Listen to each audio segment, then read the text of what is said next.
as if a demolition team set off when you see the old demolitions of these old buildings. It looks like one of those scenes of an old building being purposely dynamited and blown up. Anybody who's ever watched a building being demolished on purpose knows that if you're going to do this, you have to get at the under-infrastructure of a building and bring it down. The way the structure is collapsing, this was the result of something that was planned. It's not accidental that the first tower just happened to collapse and then the second tower just happened to collapse in exactly the same way. How they accomplished this, we don't know. The building collapsed to dust. You don't find a desk. You don't find a chair. You don't find a telephone, a computer. The biggest piece of a telephone I found was half of the keypad, and it was about this big. What happened to the concrete? The concrete was pulverized from river to river. There was dust powder 2-3 inches thick. The concrete was just pulverized. In addition to those pictures we've all seen too much on television before, when a building was deliberately destroyed by well-placed dynamite to knock it down. If they had detonated, they were planned to take down a building.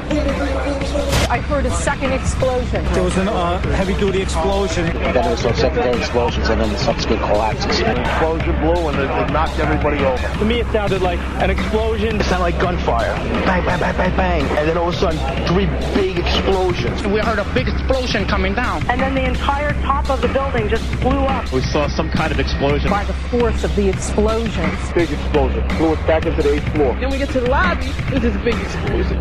The lobby looked as though a bomb had exploded there. A huge explosion now raining debris. It's been a huge explosion. Huge explosion that we all heard and felt. We just witnessed some kind of follow-up explosion. We heard a very loud blast explosion. A secondary explosion at Tower 1 camp. That is another bomb going off. He thinks that there were actually devices that were planted in the building. Planted in the building.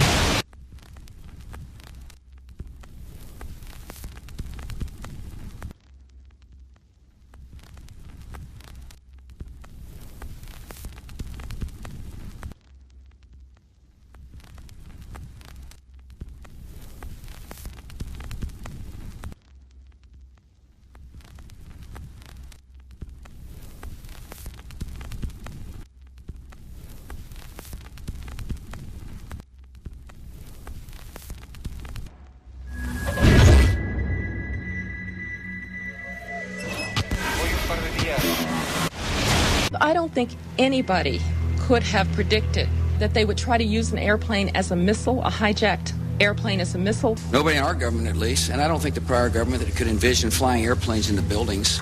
No specific threat involving really domestic operation or involving what happened, obviously, the city's airliner and so forth. There were no warning signs that I'm aware of. USA Today reports that in the 2 years before the attacks on September the 11th, NORAD conducted exercises using hijacked airliners as weapons. And one target was the World Trade Center.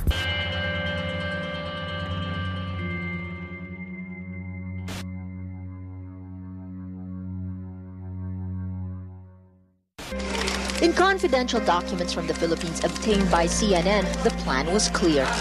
He will board any American commercial aircraft, control its cockpit, and dive it at the CIA headquarters. Other buildings targeted the Pentagon and the World Trade Center. Security in counterterrorism was blinking red, in the words of George Tenet, that the warnings of an imminent attack were so severe that something dramatic should have been done. It was unparalleled. Instead, our president went on a month-long vacation.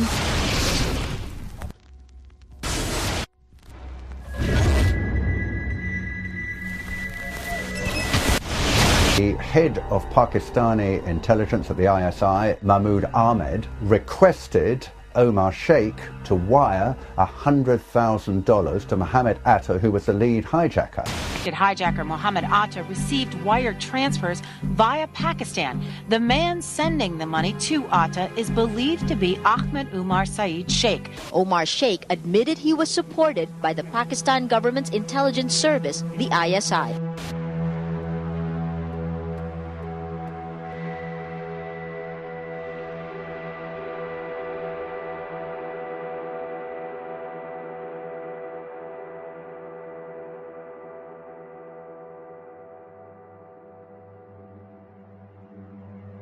although we are told that 4 or 5 of the alleged hijackers were on each of the flights. If so, their names should have been on the flight manifests. But the flight manifests that have been released contain neither the names of the alleged hijackers nor any Arab names whatsoever. We know that the men who were supposedly the hijackers had their houses, cars, credit cards paid for by the U.S. government. They were, in truth, agents. Evidence was also apparently planted. The passport of one of the hijackers on Flight 11 was allegedly found in the rubble. Goes through the fireball, through the side of the plane, and comes down the ground unscathed. But something happened. For 6 months, they reported they had this passport. Boy, we've got it. We've got the proof. And then the guy stood up and was alive. Several of these 19 men are still alive.